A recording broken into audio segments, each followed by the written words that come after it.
Now we are going to discuss about the scheduling algorithm. So before getting to the scheduling algorithm, we see what is scheduling and some important topics. Then we enter into the scheduling algorithm. First we should know what is CPU scheduler. So the CPU scheduler select a process from the list of processes in memory that are ready to execute and allocate that CPU to that process. So the CPU scheduler allocates the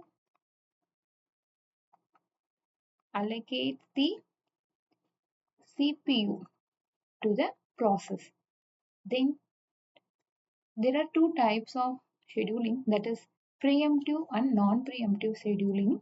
So the non-preemptive scheduling is also called as cooperative scheduling. Okay. So in the non-preemptive scheduling, once the CPU has been allocated to a process, the process keeps the CPU until it releases it either by terminating or switching to a waiting state.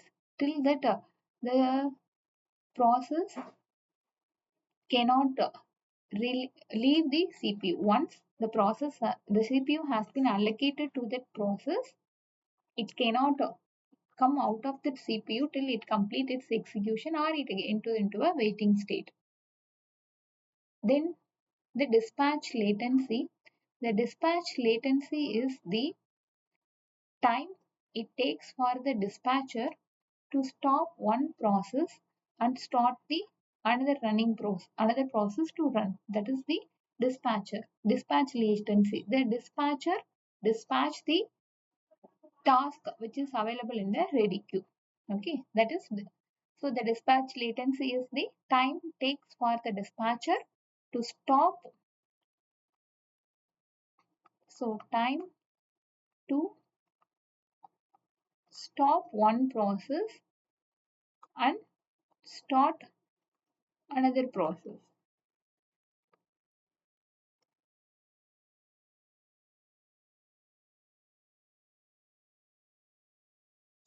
Okay. So the CPU scheduler it schedules the process, it selects the process from the available processes in the memory and that are and allocates the CPU to that process. That is CPU scheduler. Since the non-preemptive scheduling is also called as cooperative scheduling. So here, once the CPU has been allocated to a process, the process keeps the CPU until it releases it, complete its execution. So the dispatcher latency is the time it takes for the dispatcher to stop one process and start another process. Then the scheduling criteria. So first one is the CPU utilization. Okay, normally the CPU utilization is ranges from 0 to 100%. Normally, if in a real time, if it is a lightweight process, so 40% of CPU will be utilized. Okay, if it is a for lightweight process. For heavyweight process or complex process, 90% of the CPU has been utilized. Throughput is the number of process executed per unit time. Okay, that is throughput, number of process executed by per unit time. The turnaround time is the time between the process. Once the process is ready, it is put it into the ready queue. So the amount of time the process spent in a ready queue and the amount of time the process spent in a CPU for executing, the amount of time the process takes for doing the IO operation, all together all the times are from the once the process ready to for execution, from that time to complete its entire execution, that is turnaround time. So amount of time it spends in the ready queue plus execution, amount of time it has been executed in a CPU, amount of time it spends for doing the IO operation. So that is turnaround time. The waiting time is the how long the process is waiting in a ready queue without getting the CPU. That is the waiting time. The response time is the time the process has been committed to its first response. So submission to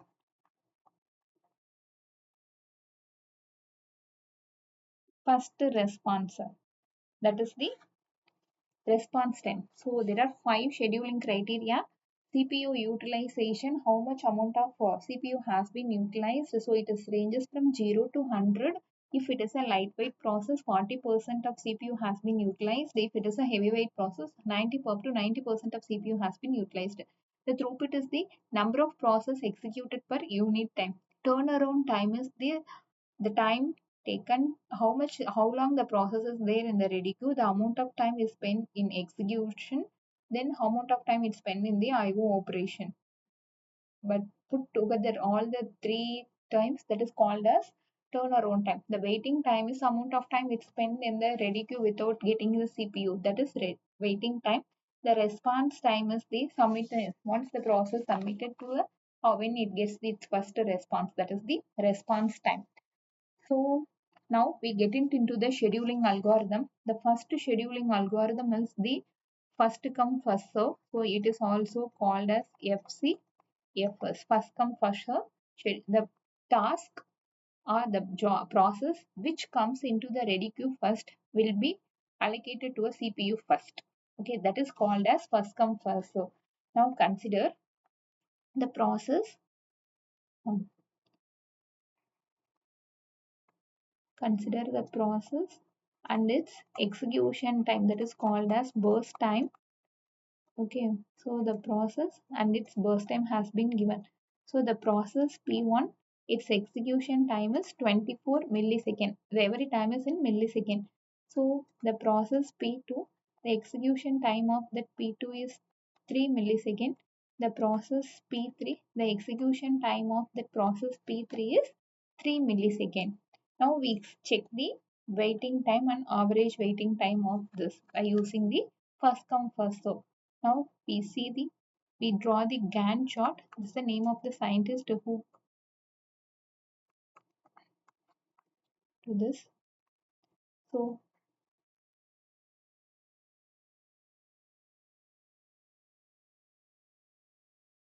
okay.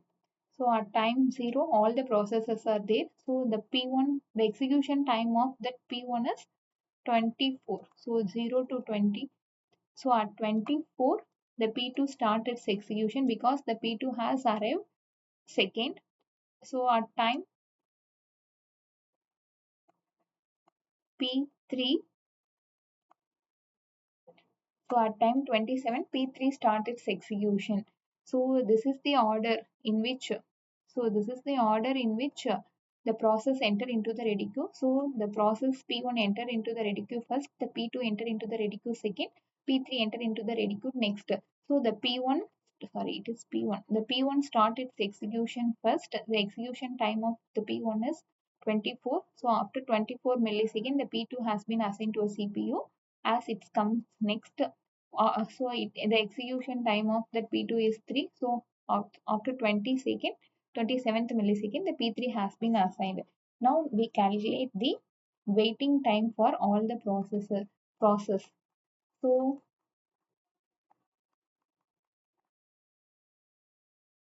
the waiting time of process P1 is 0 millisecond. Okay, at 0 time itself, it got the CPU. So P2 is 24. The P3 is 27 millisecond. So the average waiting time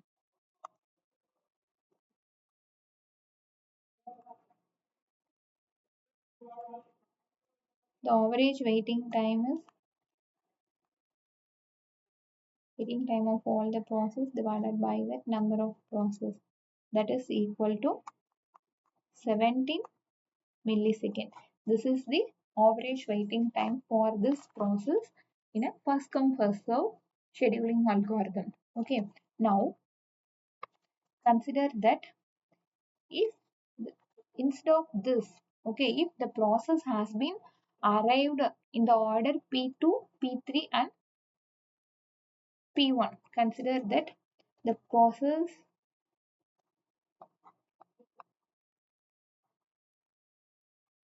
process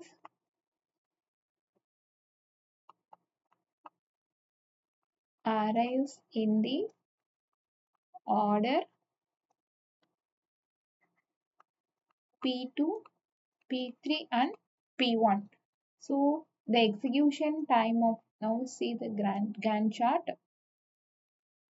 Okay. So at P2 arrives first.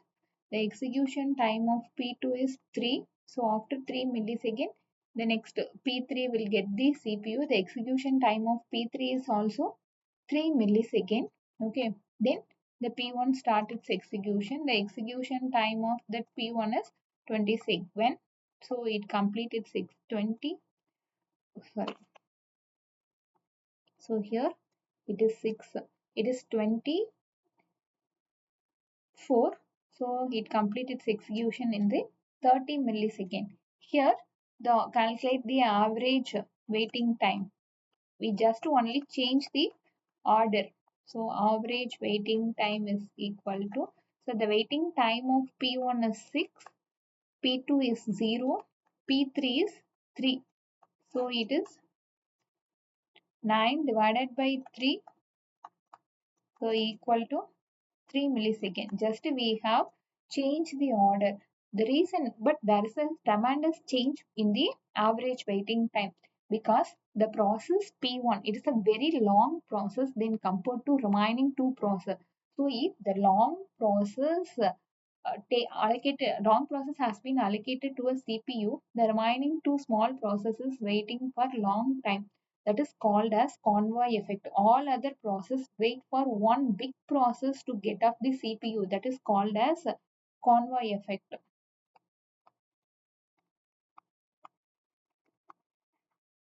All other processes are waiting for one big process to get out of the CPU. So that is P1. So that's what the waiting over, there is a tremendous change in that average waiting time. Okay. The next algorithm is start start startest job first. So it is also called as SJF. Okay. The process which having the minimum execution time, shortest execution time will get the CPU first. Okay, the process which having the minimum execution time, that is burst time, will allocate it to a CPU first. Now consider the list of processes and its burst time.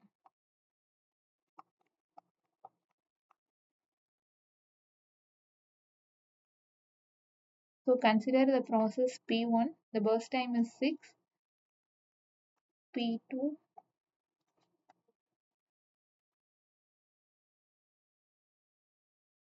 so the P4 it is 3. Okay, so here which process has the minimum execution time? First P4, the next P1, then P3, after that P2. Now we draw the Gantt chart. So at time 0, the P4 starts its execution. So it occupies the 3 CPU for 3 milliseconds. Once the P4 completes its execution, the P1 starts its execution. The execution time of P1 is 6 milliseconds. So up to 3 plus 6, 9 milliseconds. It occupies the CPU. Once P1 completes, the P3 starts its execution. So 9 plus 7, it is 16. So up to this 16, P3 occupies.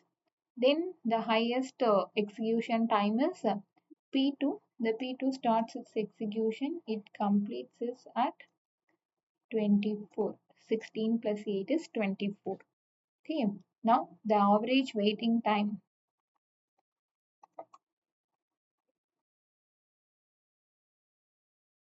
So the average waiting time is equal to, the P1 is 3, For P2 it is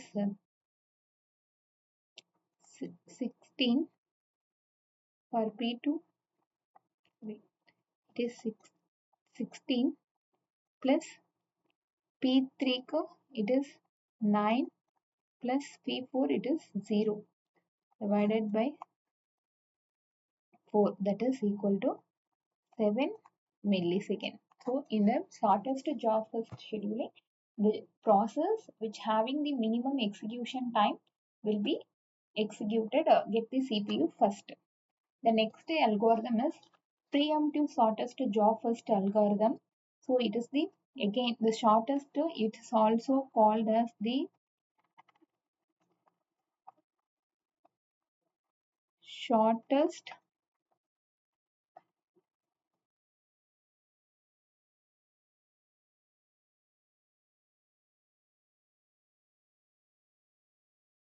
shortest remaining time first. Okay, so here it is a preemptive scheduling.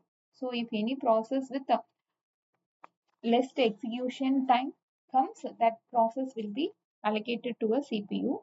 The running process will be preempted. Okay, now let us consider this processes. So arrival time is also given for this and burst time.